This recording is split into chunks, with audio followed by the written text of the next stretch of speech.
भाई रहते थे। बड़ा भाई गंगाराम बहुत अमीर था। उसके घर में किसी भी चीज की कमी नहीं थी। वही छोटा भाई सेवकराम बहुत ही भोला और नेक दिल इंसान था।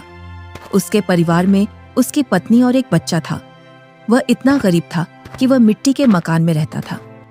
गंगाराम की पत्नी के 3 पुत्रियों के बाद पुत्र हुआ था, तो गंगाराम ने एक बड़ा प्रोग्राम रखा जिसमें उसने गांव के और बाहर के बड़े बड़े अमीर लोगों को बुलाया था।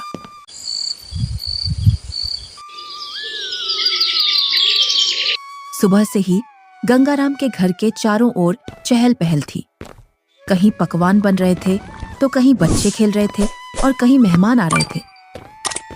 गंगाराम के घर के चारों ओर खुशी का माहौल था।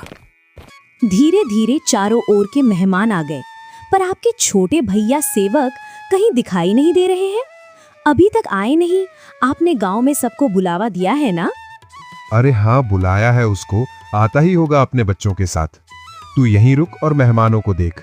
मैं अभी आता हूँ व्यवस्था देखकर। इतना कहकर गंगाराम घर से बाहर चला जाता है और गुनगुनाता है, मैं उसको अपने प्रोग्राम में क्यों बुलाऊं? वो कहाँ और मैं कहाँ? मेरे यहाँ एक से बढ़कर एक अमीर मेहमान आ रहे हैं। अगर किसी को पता चल गया कि मेरा भाई इतना गरीब है तो मेरी नाक कट जाएगी। कुछ गांव के लोग सेवकराम के घर के आगे से गंगाराम के प्रोग्राम में जा रहे थे और सेवकराम अपने घर से खेतों पर जाने की तैयारी कर रहा था। जैसे ही वह घर से बाहर निकलता है तो उसको कुछ गांव वाले मिल जाते हैं। अरे सेवकराम, तू अपने भाई के घर नहीं गया? तेरी भाभी के बहुत दिनों बाद लड़का हुआ है। इसी उपलक्ष्य में तेरे भाई ने बहुत बड़ा प्रोग्राम रखा है। तू तो चाचा बन गया है और तू यहाँ, जबकि तुझे तो अपने भाई के घर सबसे पहले पहुँचना था। सेवकराम ये सुनकर दंग रह जाता है। इस बारे में उसे कुछ भी पता नहीं था, पर वह गांव वालों के सामने ऐसे बोलता है जैसे उसे पहले से सब पता है। अरे हाँ भाई, मुझे भी जाना है। बस थोड़ा सा खेतों पर काम बचा है, उसको मैं पूरा करके आता हूँ। जल्दी काम पूरा करके आ भाई। सुना है भाई गंगाराम ने बहुत ही स्वादिष्ट पकवान बनवाए हैं और उसने खाने पर पूरे गांव को बुलाया है। हाँ, ये तो बड़ी ही अच्छी बात है। तुम लोग चलो, मैं आता हूँ। जैसे ही गांव वाले वहां से निकल जाते हैं तो सेवकराम का मुंह उतर जाता है। ये तो बहुत खुशी की बात है, पर इसके बारे में तो मुझे कुछ पता ही नहीं है। चलो, मेरे बड़े भाई के घर पुत्र रत्न तो आया और मैं फिर से चाचा बन गया, पर मुझे इस बारे में कुछ बताया भी नहीं। शायद काम काज ज्यादा है, इसी वजह से मुझे बताना भूल गया होगा, वरना ऐसा हो नहीं सकता कि मेरा भाई मुझे न बुलाए। अरे भाग्यवान, तुमने सुना? तुम्हारी जेठानी के लड़का हुआ है। कुछ गांव वाले इधर से गुजर कर जा रहे थे। क्यों ना अपन भी चलें बड़े भाई के यहाँ? सुना है बहुत ही अच्छे अच्छे पकवान बने हैं वहाँ पर। अरे, ये तो बड़ी खुशी की बात है। आप फिर से चाचा बन गए और मैं चाची, परंतु उन्होंने हमें बुलाया नहीं। बिना बुलाए हम कैसे जा सकते हैं उनके प्रोग्राम में? बिना बुलाए वहाँ जाना सही नहीं होगा। अगर गांव में इस बात का पता चल गया कि हम बिन बुलाए उनके प्रोग्राम में आए हैं तो लोग क्या कहेंगे? बड़े भैया इतना बड़ा प्रोग्राम कर रहे हैं और इतने बड़े प्रोग्राम में पूरे काम की जिम्मेदारी भी उन्हीं पर है। तुम्हें पता है ना उनके पास कितना कामकाज होगा। इसी कामकाज की वजह से हमसे बोलना भूल गए होंगे और प्रोग्राम वाला आदमी तो कुछ ना कुछ तो भूल ही जाता है। आप लोग चलो ना, मैं अपने ताऊ का घर और अपने छोटे भाई को देख आऊंगा। कैसे चलें बेटा? मन तो मेरा भी बहुत कर रहा है जाने को, पर उन्होंने हमें प्रोग्राम का निमंत्रण भी नहीं दिया और ना ही हमसे बोला। उन्होंने फिर किस मुंह से उनके प्रोग्राम में जाएं? क्या हम अपने छोटे भाई से मिलने नहीं जाएंगे पापा? क्यों नहीं, हम जरूर चलेंगे आपके छोटे भाई से मिलने के लिए। क्यों आप छोटे बच्चे को झूठी तसल्ली दे रहे हो? तुम्हें पता है ना, तुम्हारे बड़े भाई हमें उनके बराबर नहीं समझते हैं, तभी तो उन्होंने हमें प्रोग्राम में नहीं बुलाया है। तुम तो सदा गड़े मुर्दे उखाड़ती हो। ऐसा नहीं है, वो हमको चाहते हैं। वो तो कामकाज की वजह से बुलाना भूल गए हैं। तुम्हें लग रहा है कि भैया तुम्हें बुलाना भूल गए हैं तो तुम जाओ। बिन बुलाए मैं नहीं जाने वाली कहीं। मैं तो खूब खुश हूँ अपने घर में। आपको जाना है तो जाओ। ठीक है, मैं और मुन्ना चले जाते हैं। तुम्हें नहीं जाना तो मत चलो। आप जा रहे हो तो जाओ, पर उधर से जल्दी लौट कर आना। सेवकराम और उसका बच्चा प्रोग्राम में जाने के लिए तैयार हो जाते हैं। अब तुम प्रोग्राम में जा रहे हो तो बच्चे को देने के लिए कुछ तो ले जाना पड़ेगा। हाँ, बहुत देर से मैं भी यही सोच रहा था, बच्चे के लिए क्या ले जाऊं, और बाजार से ले जाने के लिए मेरे पास पैसे भी नहीं हैं। आप तो ये लकड़ी का झूला ले जाओ जो तुमने मुन्ना के लिए बनाया था। अब मुन्ना के कुछ काम का नहीं है। हाँ, यही ले जाता हूँ, इसमें बच्चा खूब आराम से सोएगा। सेवक राम उस झूले को उठाकर चल देता है और उसके साथ में उसका लड़का भी चल देता है।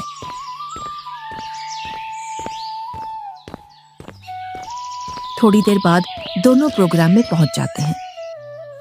यहाँ तो खूब अमीर मेहमान आए हैं और बच्चे को देने के लिए शानदार और महंगी महंगी वस्तुएं लाए हैं। मेरा झूला तो इनके आगे कुछ भी नहीं है। सेवक राम मेहमानों पर महंगी महंगी वस्तुएं देखकर अपने झूले की ओर देखता है और मन ही मन में सोचता है, मैं क्यों इस झूले को यहाँ लाया? यहाँ तो एक से बढ़कर एक वस्तुएं हैं बच्चे के लिए। मैं भी क्या सोच रहा हूँ, भला हाथ की बनी चीज और बाजार की चीजों में अंतर होता है। बड़े भैया जरूर मेरे झूले को पसंद करेंगे, क्योंकि मेरा झूला सबसे मजबूत है, क्योंकि इसे मैंने अपने हाथों से बनाया है। और सेवक राम निसंकोच होकर मेहमानों के बीच में घूमने लगता है। वह देखता है कि उसके बड़े भैया और भाभी मेहमानों का स्वागत कर रहे थे। तभी गंगाराम की पत्नी की निगाह सेवक राम पर जाती है। तब वह गंगाराम से बोलती है, अरे भैया और मुन्ना तो आ गए, पर देवरानी नहीं दिख रही है। कहाँ आ गए? मुझे तो कहीं दिखाई नहीं दे रहे। वो रहे मेहमानों के बीच में। इधर सेवक राम के पास कुछ मेहमान आ जाते हैं। उसकी वेशभूषा देखकर मेहमान सेवक राम से पूछते हैं, अरे तुम कौन हो, और ये कैसी वेशभूषा पहनकर आए हो, और ये लकड़ी का झूला लेकर आए हो इस जमाने में? चलो तुम अपना परिचय दो, तुम कौन हो और यहाँ क्या कर रहे हो? इतना सुनकर सेवक राम संकोच में पड़ जाता है और मन ही मन सोचता है, अगर मैं इन्हें ये बताऊं कि मैं गंगाराम का छोटा भाई हूं तो ये लोग क्या सोचेंगे? एक भाई इतना अमीर और एक भाई इतना गरीब कि वो प्रोग्राम में एक जोड़ी कपड़ा भी सही से पहनकर नहीं आ सकता है। इससे अच्छा तो मैं झूठ बोल दूं। मैं गंगाराम जी का मजदूर। अरे तुम इतना क्यों घबरा रहे हो? डरो मत, बेझिझक होकर बोलो। गंगाराम जी का मैं मजदूर मैं छोटा भाई हूं। वह बहुत कोशिश करता है झूठ बोलने की, लेकिन उसके मुंह से सच निकल जाता है। क्या बोल रहे हो? तुम्हें पता है ना तुम गंगाराम जी को अपना भाई बता रहे हो? तुम्हें पता है ना वो कहां और तुम कहां? अपने आप को देखो और उनका प्रोग्राम देखो। इतने में ही गंगाराम वहां आ जाता है और बोलता है, क्या बोल रहा है ये? ये तुम्हें अपना भाई बता रहा है कि तुम इसके भाई हो। मेरा भाई होता तो वो इस हालात में रहता। ये तो मेरा हारी है, हारी। इसको मैंने एक दिन प्यार से भाई क्या बोल दिया, मुझे अपना भाई बताने लगा। इतना सुनकर सेवक राम अपना सिर झुका लेता है। आप प्रोग्राम का आनंद लीजिए। चलो मैं और मेहमानों से मिलता हूँ। जी आप मिलिए, हम भी और परिचितों से मिल लेते हैं। चलो तुम यहाँ से बाहर चलो, मुझे तुमसे कुछ बात करनी है। दोनों भाई एकांत में चले जाते हैं। जब तुम्हें पता है मेरे यहाँ एक से बढ़कर एक मेहमान आए हैं, फिर भी तू प्रोग्राम में घुस आया मेरी नाक कटवाने के लिए। और ये क्या लेकर आया है मेरे लड़के के लिए? लकड़ी का झूला। इस झूले में सोएगा मेरा लड़का। मेरा लड़का तो मखमल के झूले में सोएगा। किसमें? मखमल के झूले में। जा यहाँ से, मुझे दिख मत जाना अब इस प्रोग्राम में। अगर कुछ खाना बचेगा तो मैं सुबह भिजवा दूंगा तेरे घर पर। और हाँ, साथ में अपने लड़के को भी ले जाना यहाँ से। मुन्ना की माँ ठीक बोल रही थी कि बिन बुलाए वहां मत जाओ। मेरी ही गलती है जो मैं बिन बुलाए यहाँ आ गया।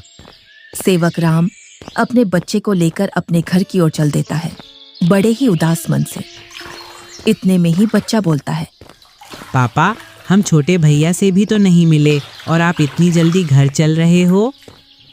सेवक राम थोड़ी हिम्मत करके अपने लड़के से बोलता है, बेटा हम शाम को आएंगे। खेतों पर कुछ काम बाकी रह गया था, वो मुझे याद आ गया है। उसे करके मैं आ जाऊंगा। उसके बाद चलेंगे हम तेरे छोटे भाई से मिलने के लिए। दोनों घर पहुंच जाते हैं। मुन्ना घर से बाहर बच्चों के साथ खेलने के लिए चला जाता है। इधर सेवक राम अपनी पत्नी को पूरी घटना सुना देता है और उसकी आंखों से आंसू छलक जाते हैं। पता नहीं ईश्वर की कैसी लीला है, आज भाई ने भाई को पहचानने से मना कर दिया। आप रोइए मत, ईश्वर एक दिन सब ठीक कर देगा। ईश्वर को भाइयों के बीच में इतना फासला भी नहीं रखना चाहिए कि वे एक दूसरे से ही दूर हो जाएं। आप इतना दुख मत मनाइए, सब ठीक हो जाएगा। आप बस ईश्वर पर विश्वास रखिए। तीनों सो जाते हैं।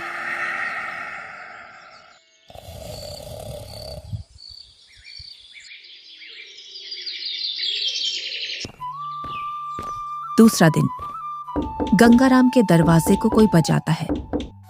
पता नहीं अब कौन आ गया। कल का इतना थका हारा हूं, फिर भी लोगों को समझ में नहीं आता है और आकर दरवाजा खटखटाने लग जाते हैं। गंगाराम जैसे ही दरवाजा खोलता है तो वह देखता है कि सामने एक साधु खड़ा है। क्या है महाराज, क्यों दरवाजे को बजा रहे हो? कुछ नहीं बेटा, बड़े जोरों की भूख लगी है। बस थोड़ा सा खाना मिल जाता तो मेरी भूख मिट जाती। क्या खाना? यहाँ खाना मुफ्त में नहीं मिलता है और ऐसी दोपहर में तुम्हें कहां से खाना ला कर दूं? बेटा, घर में कुछ तो होगा, उसमें से ही कुछ खाने को दे दो जिससे मेरी भूख शांत हो जाए। इतना बड़ा गांव है, तुम्हें मेरा ही घर मिला खाना मांगने के लिए? यहाँ कुछ नहीं है, चले जाओ यहाँ से। इतना कहकर गुस्से में गंगाराम दरवाजा बंद कर लेता है। ईश्वर तुम्हें सदा खुश रखे बेटा। इतना बोलकर साधु वहां से चला जाता है। इधर गंगाराम की पत्नी गंगाराम से पूछती है, कौन आया था दरवाजे पर जो तुम इतने जोर से उस पर चिल्ला रहे थे? कोई नहीं, एक ढोंगी बाबा आया था दरवाजे पर, बोल रहा था खाना खिला दो, तो मैंने उससे मना कर दिया, यहाँ नहीं है खाना।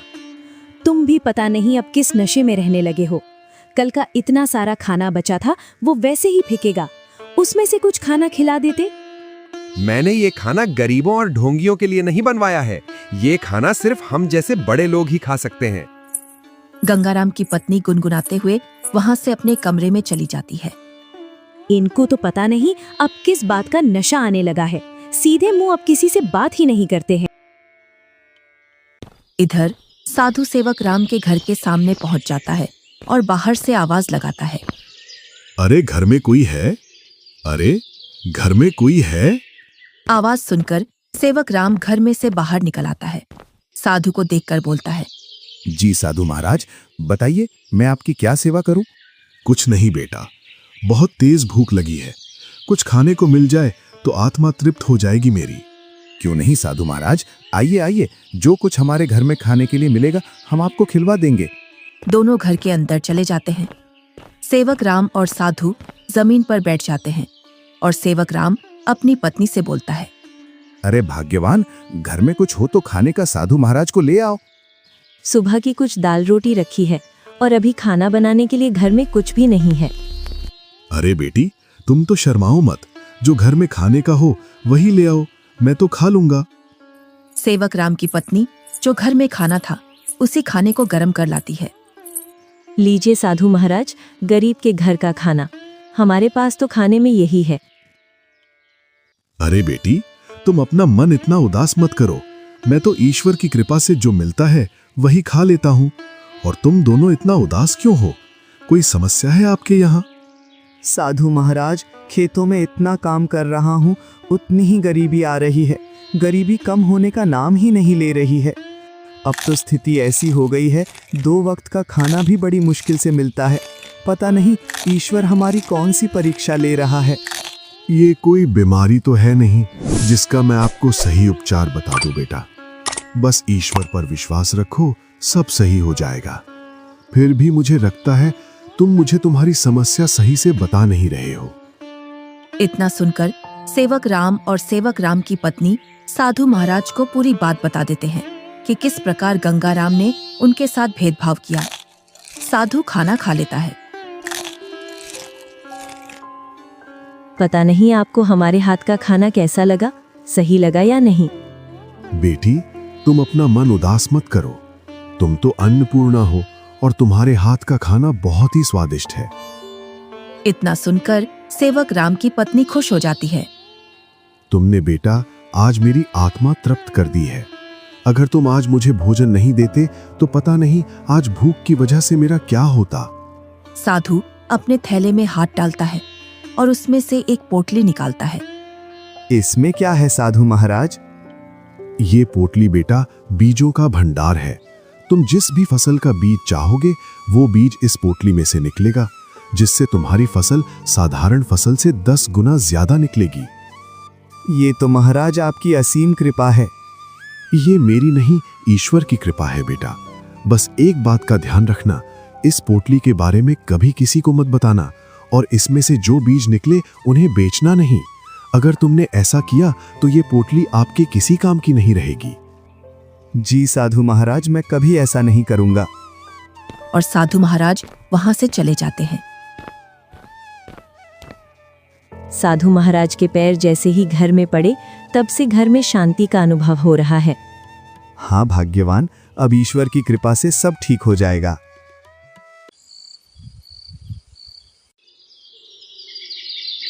जैसे ही सेवक राम ने अपने खेतों में उन बीजों की बुआई की तो चारों ओर सेवक राम की फसल के ही चर्चे थे।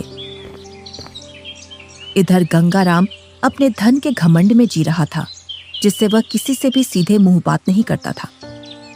इधर सेवक राम की संपत्ति बढ़ रही थी और गंगा राम की घट रही थी, और इसी के साथ गंगा राम के घर में अशांति भी बढ़ रही थी। कुछ ही दिनों में सेवक राम ने गांव में गंगा राम से भी बड़ा मकान बना लिया था, और सेवक राम अब अपने घर में खूब खुशी खुशी रह रहा था। पर एक दिन, मालिक, अब मैं आपके यहाँ काम नहीं करूंगा। अब मुझे दूसरे गांव में आपसे ज्यादा जमीन मिल रही है और इससे भी अच्छी उपजाऊ। क्या बोल रहे हो हरिया तुम? तुम्हें पता है मेरे पास कितनी जिम्मेदारियां हैं? तुम चले जाओगे तो मैं अकेला कैसे खेती और घर संभालूंगा, और ऊपर से मैं अकेला आदमी। मुझे जहाँ मुनाफा मिलेगा मैं वहीं काम करूंगा मालिक। अगर मुझे इतनी ही मेहनत में मुझे वहां ज्यादा फसल मिलेगी तो मैं वहीं जाऊंगा। अरे हरिया, मैं भी तो तुम्हें खूब मुनाफा करवाता हूँ। बस तुम इस साल और रुक जाओ, मैं जब तक दूसरा हारी देख लूंगा। मालिक, 2 सालों से तुम मुझे बेवकूफ बना रहे हो। न तो तुम अनाज ज्यादा देते हो और न ही तुम दूसरा हारी रखते हो। मैं तो चला, तुम जानो और तुम्हारी खेती। अरे नहीं, ये तो चला गया। अब मैं क्या करूंगा? कई सालों से मैंने खेतों में काम भी नहीं किया है, जिससे अब मुझसे खेतों में काम भी नहीं होगा। क्यों ना मैं सेवक राम के यहाँ जाऊं? अब तक तो उसने उसकी सारी जमीन बेच दी होगी, क्योंकि हालात तो वैसे भी खराब चल रहे थे उसके। वो जरूर मेरे खेतों पर काम कर लेगा। गंगा राम सेवक राम से मिलने के लिए चल देता है।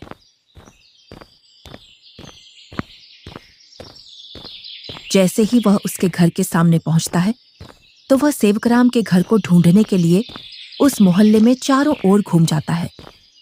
इधर ही थी उसकी झोपड़ी, पता नहीं किधर गई। बहुत देर से ढूंढ रहा हूं, मिल नहीं रही है। तभी वहां से एक गांव का व्यक्ति गुजर कर जा रहा था तो गंगाराम उस व्यक्ति से पूछता है, अरे भैया, सेवक राम की झोपड़ी थी यहाँ, वो कहाँ है? कितने दिनों बाद आ रहे हो भैया इधर? शादी के बाद अब आया हूँ इधर। इसीलिए तो तुम्हें वो झोपड़ी नहीं मिल रही है। अरे भैया, तुम जो सामने मकान देख रहे हो बहुमंजिला, यही घर है सेवक राम का। ये कैसे हो सकता है? 2 साल पहले तो ये गरीब हुआ करता था। हाँ भैया, 2 साल पहले गांव में सबसे गरीब व्यक्ति यही था। पता नहीं भैया, इसने खेतों में कौन सा खाद डाला है जिससे इसकी पैदावार सबसे ज्यादा निकलती है। घर बताने के लिए बहुत बहुत धन्यवाद। और गंगाराम उस घर के अंदर चला जाता है। जैसे ही सेवक राम अपने बड़े भैया को घर के अंदर देखता है तो वह बहुत खुश होता है। अरे मुन्ना की माँ, वो देखो हमारे घर में कौन आया है। बड़े भैया, आओ भैया बैठो। अरे, तुमने इतना शानदार घर कैसे बनाया? तुमने तो पूरा ही नक्शा बदल दिया। बहुत ही शानदार घर बनाया है। कहीं तुमने चोरी चपाटी करके तो ये घर नहीं बनाया? नहीं भैया, मैंने कोई चोरी नहीं की है। ये तो मैंने अपनी मेहनत से बनाया है। ऐसी मेहनत तो तू पहले भी करता था, पर पहले तो तूने ऐसा मकान बनाया ही नहीं। भैया, आपसे क्या छुपाना, जब आपका प्रोग्राम था उसके एक दिन बाद हमारे घर पर एक साधु आया था। उसको हमने पेट भर खाना खिलाया था। आज उनके आशीर्वाद की वजह से ये सब है हमारे पास। इतना सुनकर गंगाराम का सिर घूम जाता है और उसकी आंखों तले सब सीन आ जाता है कि किस प्रकार उसने उस साधु को भगाया था। वो साधु तो सबसे पहले मेरे घर आया था, इसका मतलब ये सारा धन मेरा हुआ। क्या बोल रहे हो भैया? ये तो मैंने अपनी मेहनत से खड़ा किया है, ना कि जादू से। ये सब तुझे साधु के आने बाद ही मिला है ना? तो इस गांव में सबसे पहले साधु मेरे घर आया था। अगर मैं उसे खाना खिला देता तो ये सारी संपत्ति मेरी होती। इसका मतलब तूने मेरे अधिकार की संपत्ति छीनी है। ये तो मुझ पर गलत इल्जाम लगा रहे हो भैया। मैं उस साधु को ढूंढ कर लाता हूँ और साधु से तेरे सामने बुलवाता हूँ कि इस संपत्ति पर किसका हक है। और गुस्से में गंगाराम वहां से निकल जाता है। कई दिनों तक वह उस साधु को खोजता है। बड़ी मुश्किल से एक जंगल में तपस्या करते हुए वह साधु मिल जाता है। साधु महाराज प्रणाम। कौन हो बेटा जो तुम मेरी तपस्या में व्यवधान डाल रहे हो? मैं गंगाराम हूँ। आज से 2 वर्ष पूर्व तुम मेरे घर आए थे खाना खाने के लिए, जब तुम्हें जोरों की भूख लग रही थी। तुम तो वही हो ना जिसने खाना देने से मना कर दिया था? हाँ, पर उस संपत्ति पर पहला हक मेरा बनता है जो तुम मेरे भाई को देकर आए हो, क्योंकि तुम खाना मांगने सबसे पहले मेरे घर आए थे। कौन सी संपत्ति? मैंने तो उसे सिर्फ आशीर्वाद दिया था, क्योंकि उसने बड़े ही सम्मान के साथ खाना खिलाया था, और वो धन तो उसकी मेहनत और ईमानदारी का फल है।